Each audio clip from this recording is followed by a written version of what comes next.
Oi, pessoal, boa noite. Quem está falando é a professora Kathleen. Então, hoje eu vou gravar essa aula para mandar para vocês daqui a pouquinho. E vamos continuar o nosso estudo, então, a respeito do núcleo das células, né? Mais especificamente, hoje a gente vai tratar a respeito dos ácidos nucleicos, sobre o DNA e o RNA. Hoje trataremos sobre sobre DNA, tá? Qual que é o conceito, né, de ácidos nucleicos? Os ácidos nucleicos são moléculas informacionais que controlam os processos básicos do metabolismo celular, a síntese de macromoléculas, a diferenciação celular e a transmissão do patrimônio genético de uma célula para suas descendentes.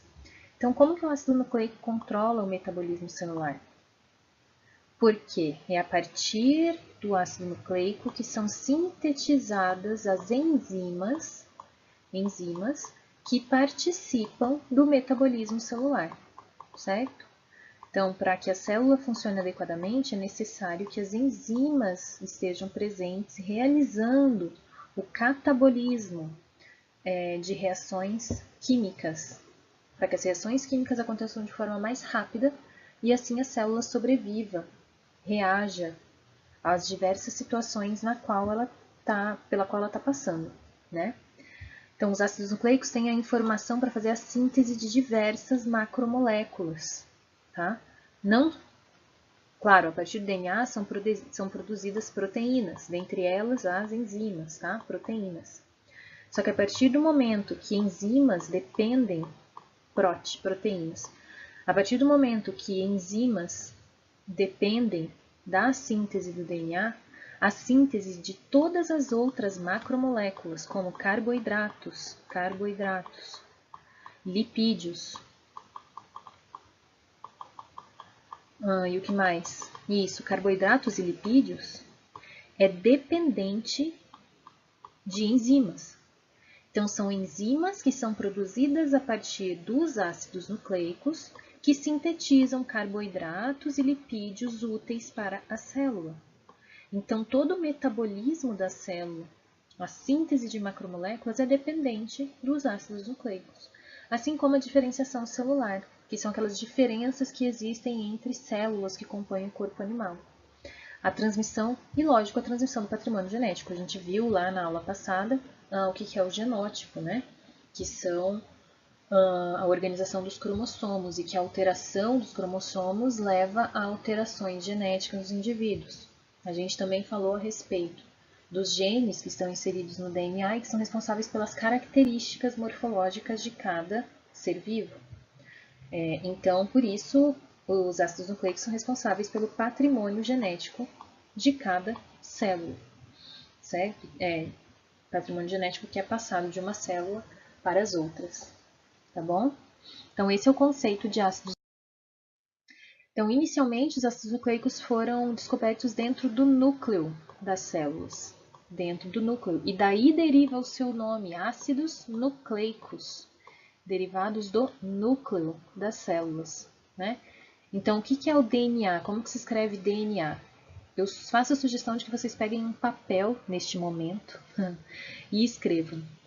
Ou procurem na internet quando vocês vão vendo a aula. O que significa DNA? É ácido desoxirribonucleico. Desoxirribonucleico ácido. E o RNA é ácido ribonucleico, tá? A palavra, o nome dos ácidos nucleicos já informa muito a respeito da constituição dessas moléculas. A gente vai discorrer um pouquinho mais a respeito disso daqui para frente. Mas então, no nome dos ácidos nucleicos já está dizendo que eles foram descobertos originalmente dentro do núcleo e por isso eles receberam o nome de ácidos nucleicos. Entretanto, hoje a gente sabe que os ácidos nucleicos não estão presentes somente dentro do núcleo. Pensem em locais onde existe DNA no citoplasma de uma célula eucarionte. Aonde, gente? dentro dos cloroplastos na célula vegetal e dentro das mitocôndrias na célula animal. Mitocôndrias na célula animal e cloroplastos na célula vegetal, tá? Então, dentro dessas organelas citoplasmáticas existe DNA. É o DNA próprio de cloroplastos e próprio de mitocôndrias, tá? Então, existe DNA fora do ácido nucleico, fora do núcleo. E existe RNA fora do núcleo também, né? Então, no citoplasma da célula existem diversos tipos de RNA. O RNA mensageiro, o RNA ribossômico, que mais? O RNA transportador está dentro do núcleo. Não, mentira, o RNA transportador também está no citoplasma da célula, tá? Então, originalmente eles foram identificados dentro do núcleo, mas hoje sabe-se que essas moléculas também são encontradas no citoplasma das células, ok? Mas receberam esse nome de ácidos nucleicos. Do que são compostos os ácidos nucleicos? Eles são polímeros de nucleotídeos. O que são polímeros, gente? Lembram? Procurem na internet o conceito de polímero, tá? Conceito. Eu acho que eu já repeti isso muitas vezes aqui, para algumas pessoas já deve estar até cansativo. E se você ainda não sabe, procure aí, aproveite este momento, procure na internet o que significa um polímero. Polímero de nucleotídeos. Então, nucleotídeos são as unidades que se repetem para formar os ácidos nucleicos. Então, como é a estrutura de um nucleotídeo? É isso daqui, ó. Isso, isso e isso. Isso tudo aqui é um nucleotídeo. Então, copiem no caderno aí de vocês. Peguem uma folha e desenhem isso daí. Então, é um grupo. Eu estou desenhando aqui também. É um grupo fosfato ligado a um açúcar, que é um triângulo, que é uma estrelinha, né? Um pentágono, ligado a uma outra molécula quadradinha aí, que é chamada de base nitrogenada. Então, existe um grupo fosfato, existe um grupo açúcar, existe um açúcar aí, e existe uma base nitrogenada. São essas três moléculas que compõem um nucleotídeo. Nucleotídeo, tá? Essa é a estrutura básica, então. Essas são as unidades que se repetem no DNA e no RNA e que formam as cadeias de dupla fita de DNA ou a cadeia simples de RNA, ok? Aqui, então, vocês podem ver, ó, formando o DNA, que é uma dupla fita de nucleotídeos. Ó, existe um nucleotídeo aqui que está circundado, e existe outro nucleotídeo aqui. Existe um nucleotídeo aqui e outro aqui, formando a dupla fita de DNA, ok? Se vocês observarem aqui, ó, tem um grupamento fosfato, tem a pentose. Pentose se chama o açúcar, tá? De forma genérica, isso é uma pentose. Então, é um grupo fosfato, uma pentose e um grupo e uma base nitrogenada. Observem que aqui dentro tem um G e aqui tem um C. Aqui tem um T e aqui tem um A. Aqui tem um A, aqui tem um T. Aqui tem um C e aqui tem um G. Aqui tem um T e aqui tem um A. O que é isso? Adenina, timina, guanina e citosina. São as bases nitrogenadas. E aqui o que eu quero mostrar para vocês é a forma como elas se pareiam. Então, pareamento das bases nitrogenadas no DNA se dá adenina com timina, guanina com citosina. E vice-versa, adenina com timina e guanina com citosina, tá? Vice-versa, beleza? É dessa forma que os nucleotídeos se unem para formar a dupla fita de DNA. Então, ocorre um pareamento de bases nitrogenadas que se atraem quimicamente para formar a molécula de DNA. Beleza?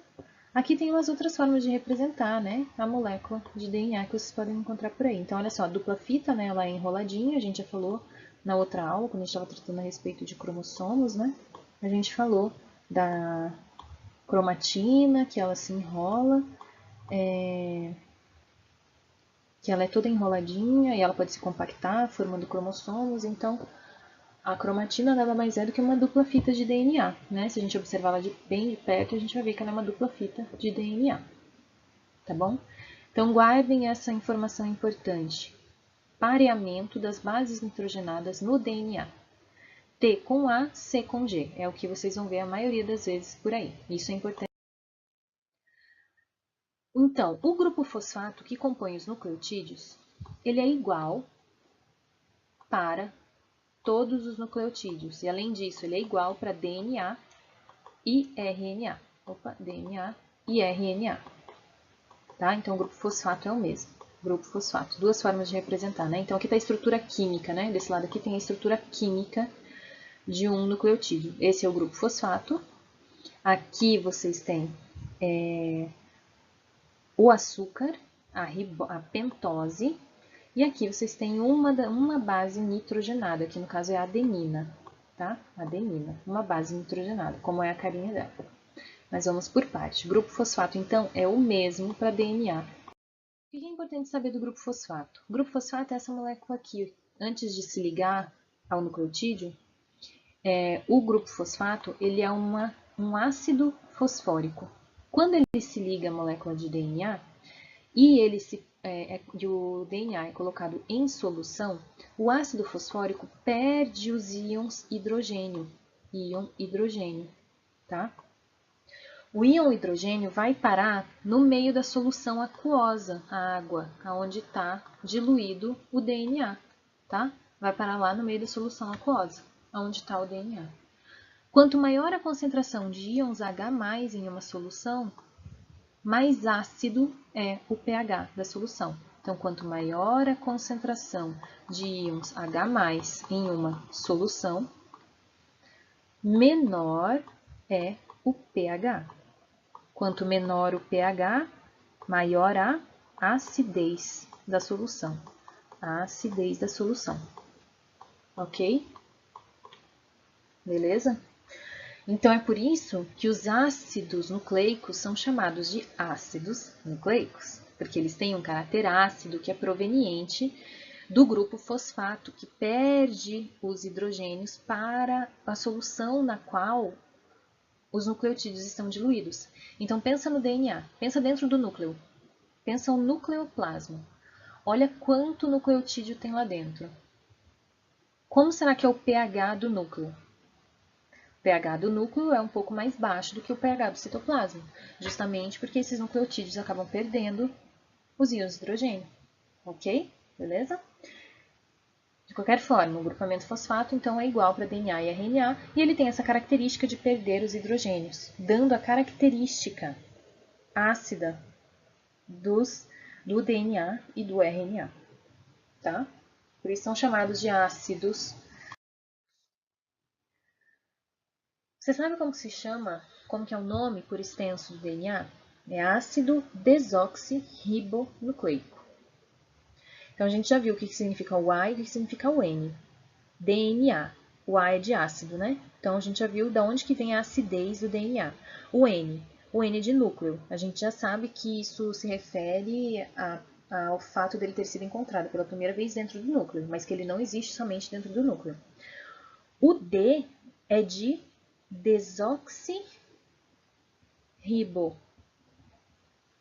desoxirribonucleico, né? Nucleico a gente já viu o que é.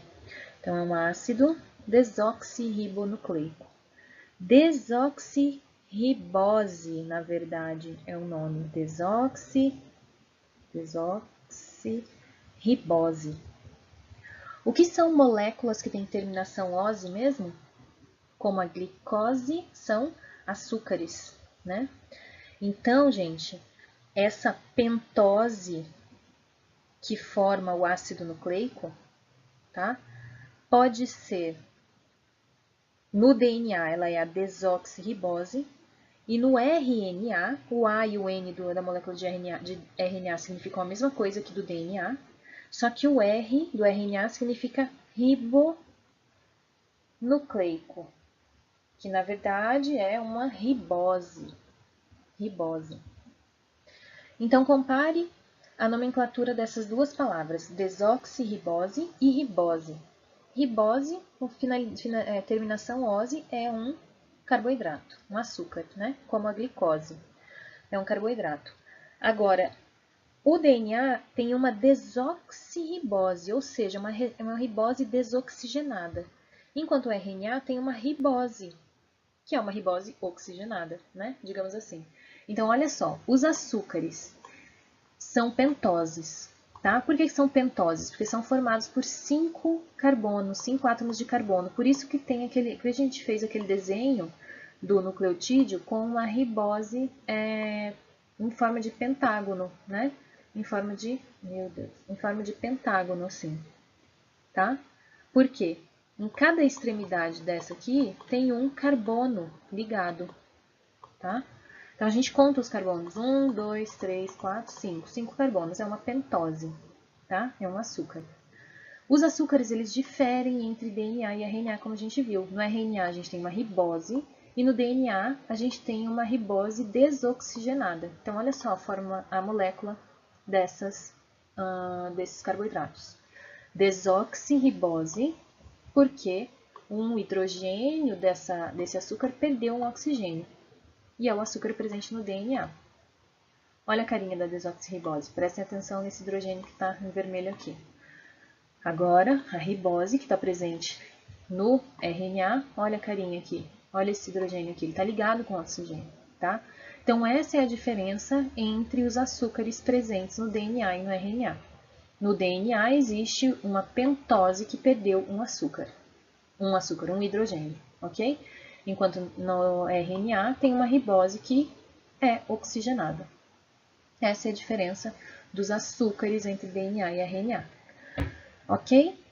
Então, estamos montando a molécula de nucleotídeo, que é o monômero que compõe DNA e RNA.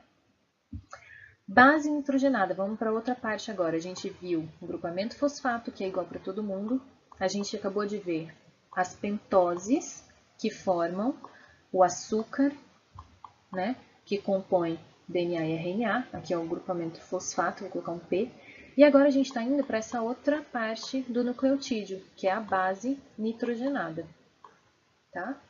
Então, as bases nitrogenadas entre DNA e RNA, elas são diferentes também. Observem aqui. As bases nitrogenadas que formam DNA e RNA são diferentes em um desses grupamentos, que é aqui, ó. Então, DNA e RNA tem adenina, guanina e citosina. O que difere entre DNA e RNA são essas bases aqui. DNA tem timina, DNA, e RNA não tem timina, mas tem uracila no lugar. Ok? Então, quando a gente... Depois eu falo disso. Tá. Beleza? Então, essa é a diferença das bases nitrogenadas entre DNA e RNA. As bases nitrogenadas, gente, elas podem ser divididas entre púricas e pirimídicas. Púricas, adenina e guanina. Pirimídicas, citosina, timina e uracila. Qual que é a diferença entre bases púricas e pirimídicas? Bases púricas têm 2 anéis, observem, um anel, dois anéis, um anel, 2 anéis. Enquanto as bases pirimidínicas ou pirimidinas, elas possuem um anel somente, tá? Essa é a diferença na estrutura molecular delas e por isso elas recebem nomes diferentes, tá bom? E, claro, lembrar sempre de quem compõe DNA e quem compõe RNA. Adenina, guanina e citosina são comuns a DNA e RNA. Timina e uracila, timina está no DNA somente e uracila no RNA somente, ok? Quando eu estiver falando, na próxima aula eu vou falar de síntese de RNA, daí eu vou falar como que a uracila vai se parear com essas outras, com uma dessas outras bases nitrogenadas para fazer a síntese do RNA, tá? Porque o RNA é produzido a partir de quem, gente? Do DNA, né?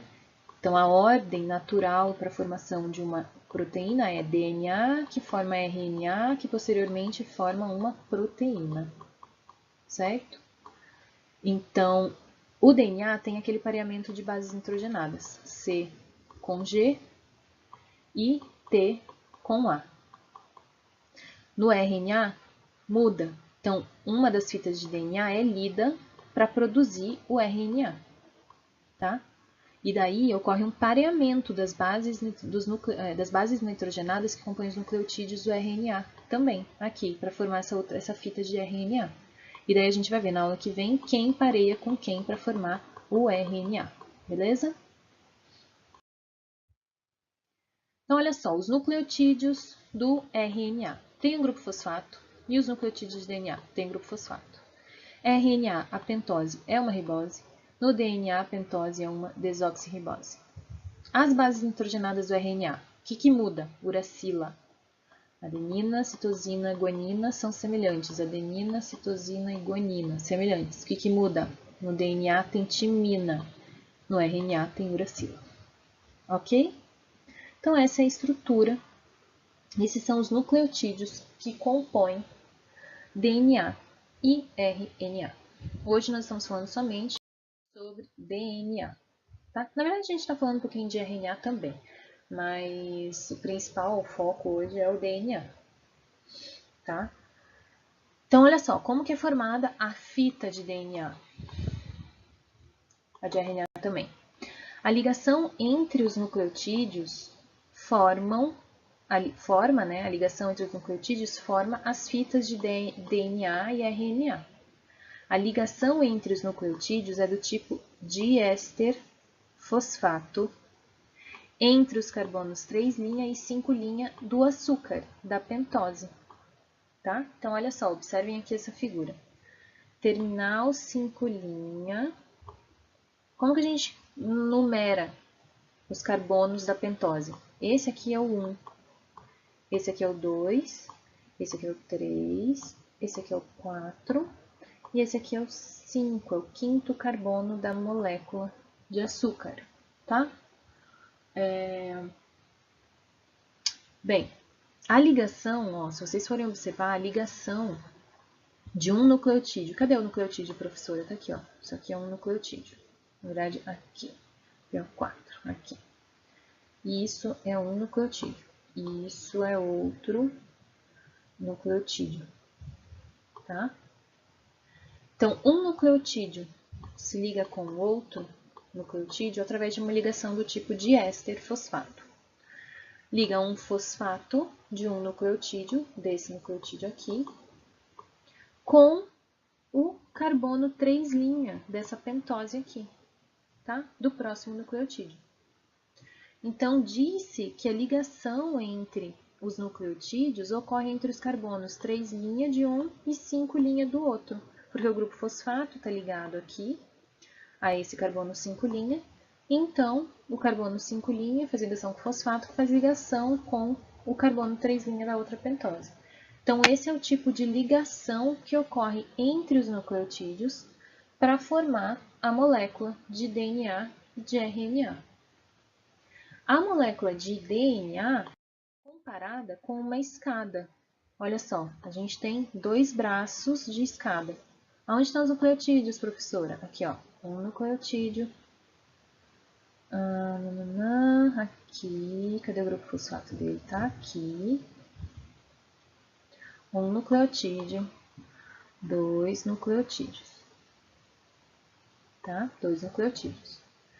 Então, a ligação de... Aqui, se a gente for contar os carbonos, vai ser 1, 2, 3, 4 e 5, né? 1, 2, 3, 4, 5. Isso mesmo. E aqui estão os outros nucleotídeos, ó. Aqui tem um outro nucleotídeo da outra cadeia de DNA, tá? Vamos contar os carbonos aqui. Cadê o carbono? Começa A, 1, aqui, 1, 2, 3, 4, 5. E assim sucessivamente. 1, 2, 3, 4 e 5, tá? Esses são os carbonos do açúcar do nucleotídeo, tá? Então, olha só.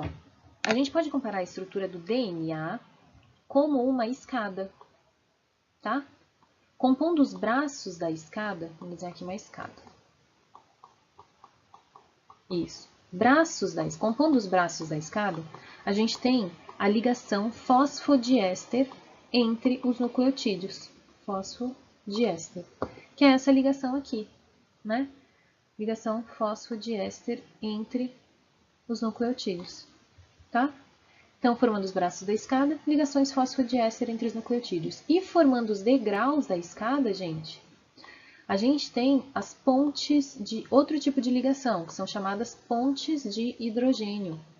Pontes de hidrogênio, que ocorrem entre as bases nitrogenadas. Então, aqui, ó, entre as bases nitrogenadas ocorrem ligações do tipo ponte de hidrogênio. Tá?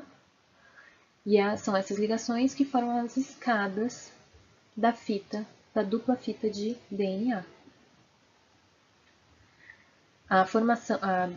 Essa escada, se a gente retorcer ela, né, vai formar então a espiral que é a estrutura da molécula de DNA, tá bom?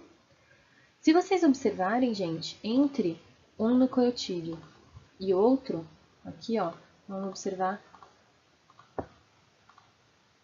entre citosina e guanina, tem quantas pontes de hidrogênio? 1, 2, 3.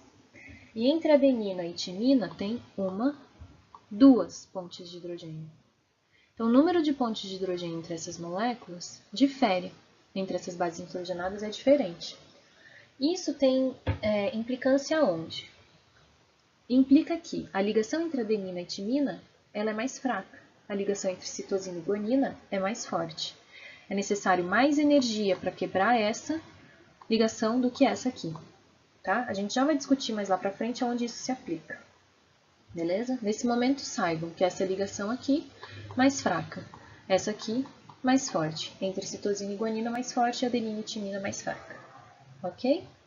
Então, isso que eu coloquei aqui, essa observação do número de pontes de hidrogênio.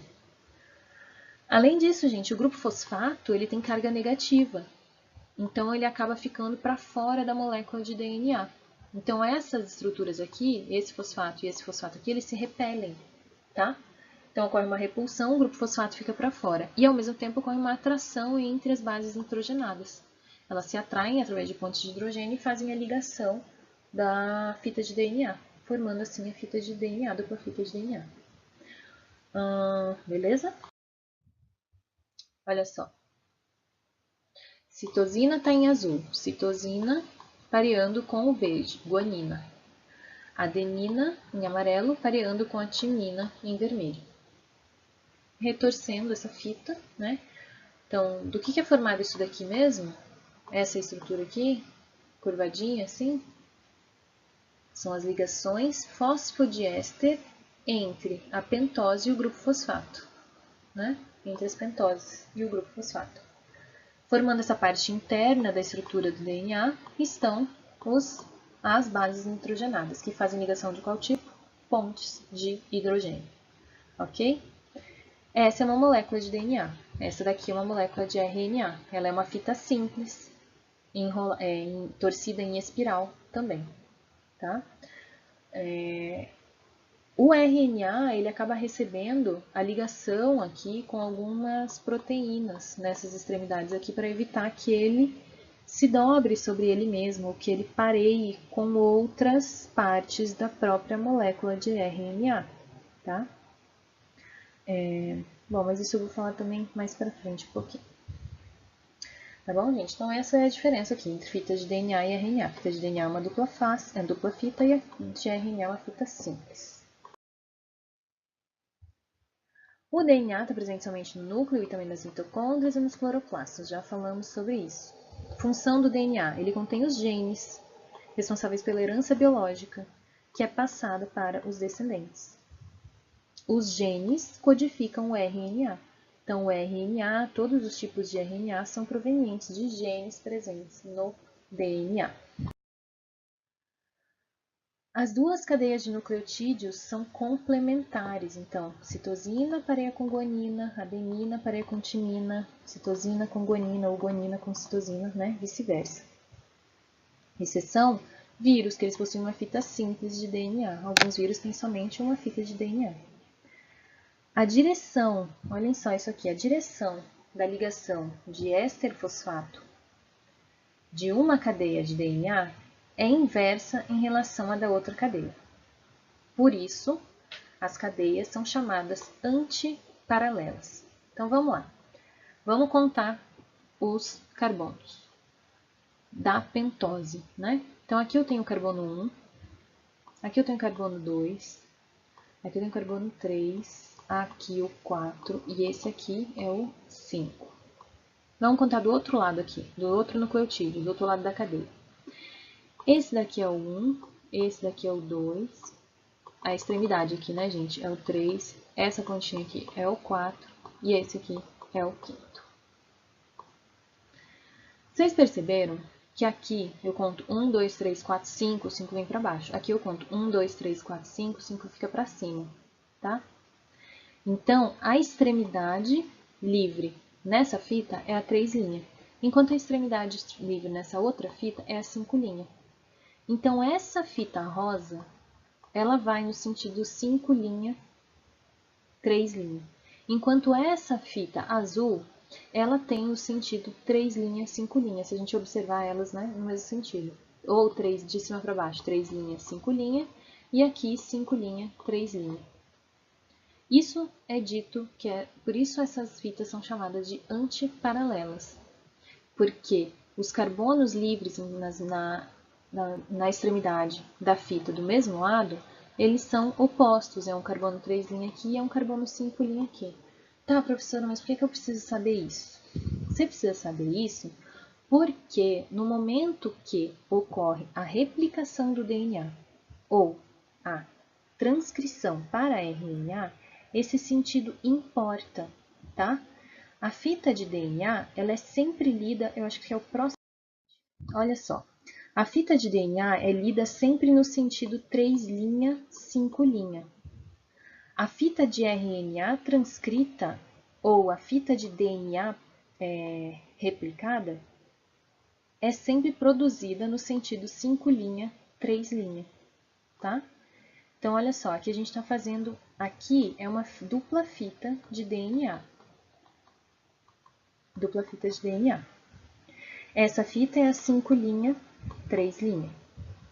E essa fita é a 3', 5'. Qual dessas fitas vai ser lida?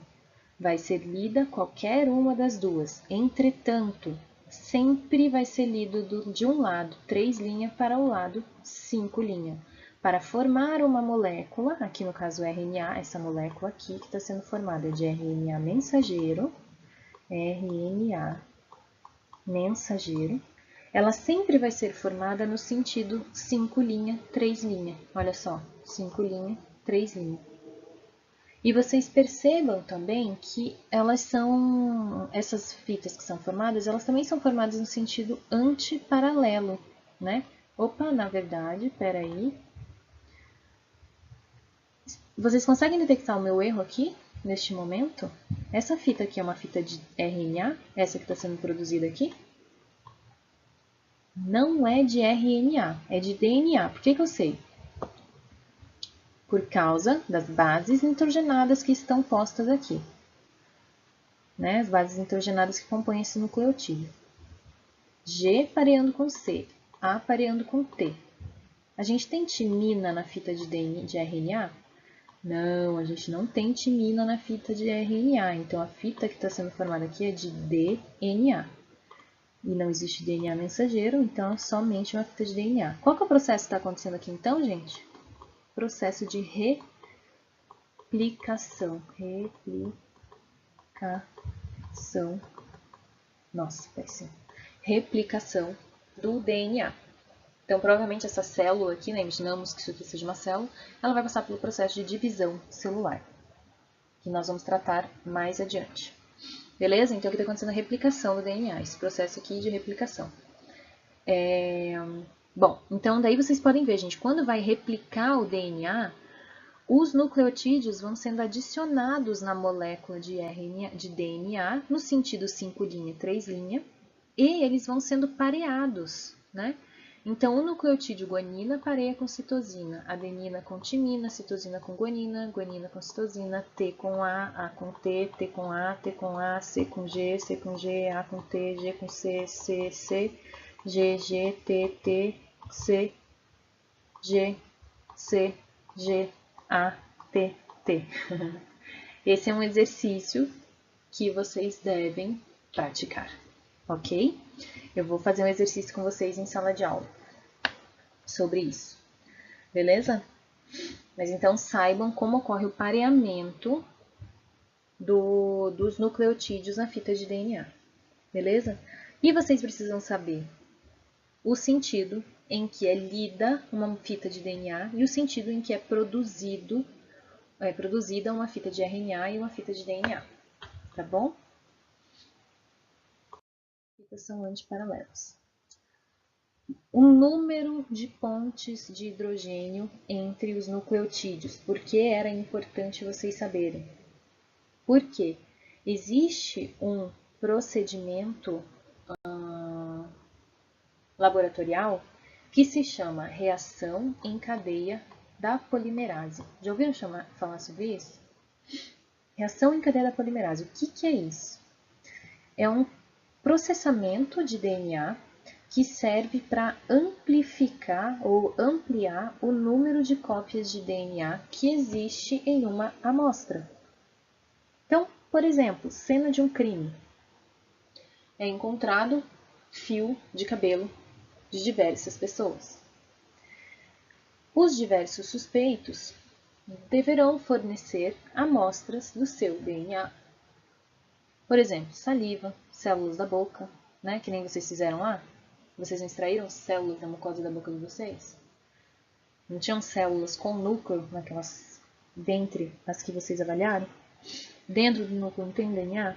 Pois bem, essas células coletadas da boca dos suspeitos vão ser comparadas, vai ser extraído o DNA dessas células, esse DNA vai ser amplificado, e os fios de cabelo que foram encontrados na cena do crime também terão as suas células extraídas do bulbo capilar.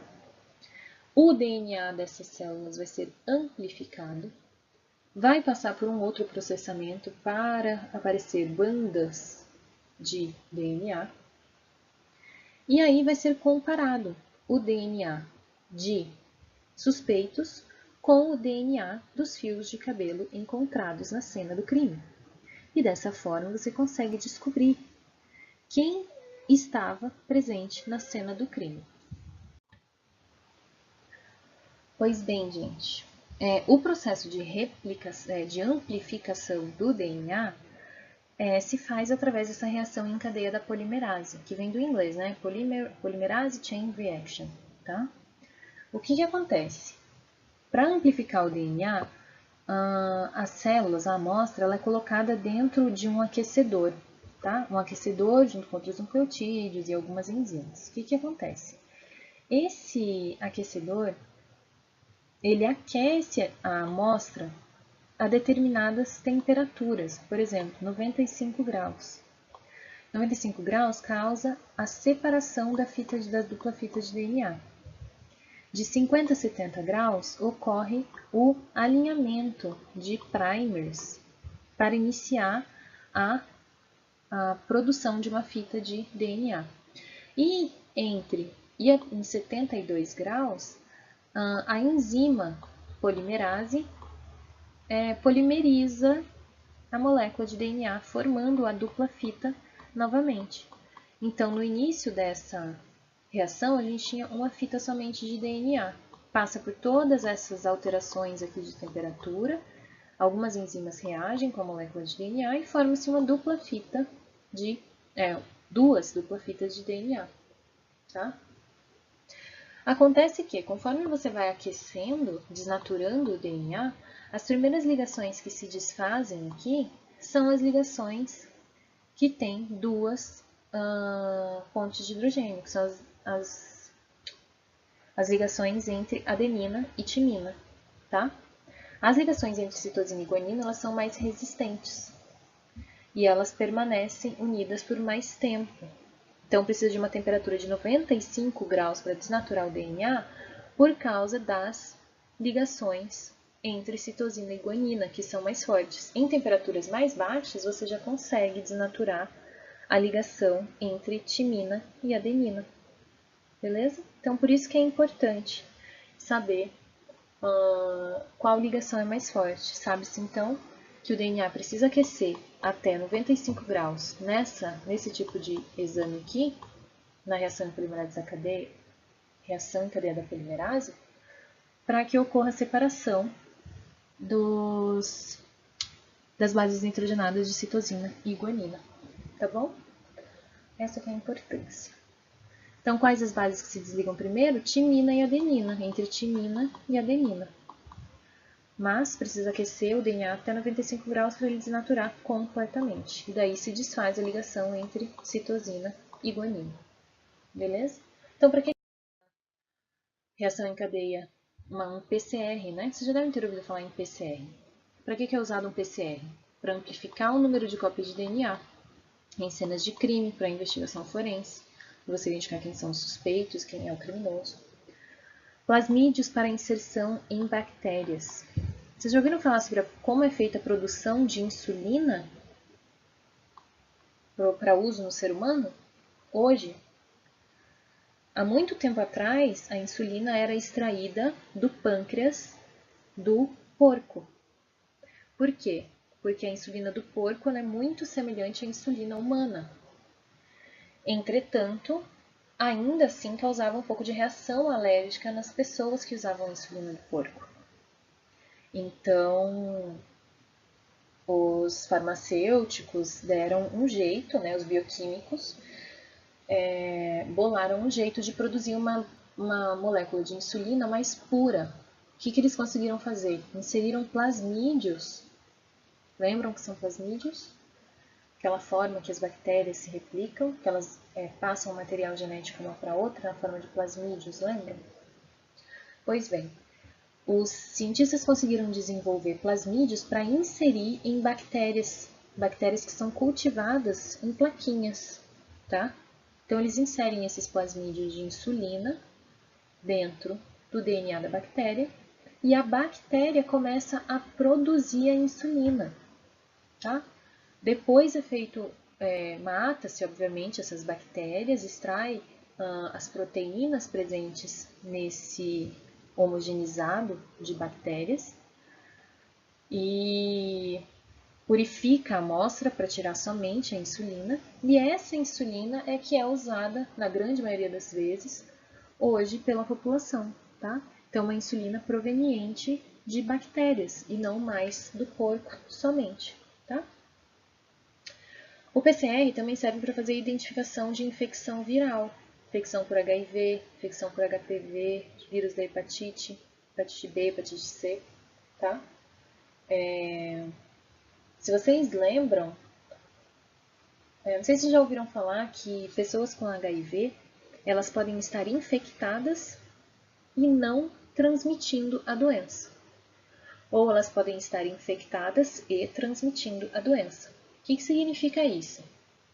Significa que quando a pessoa está infectada e transmitindo a doença, significa que foram encontradas cópias do DNA, cópias de DNA do vírus HIV nas células sanguíneas dessas pessoas, células sanguíneas das pessoas, tá?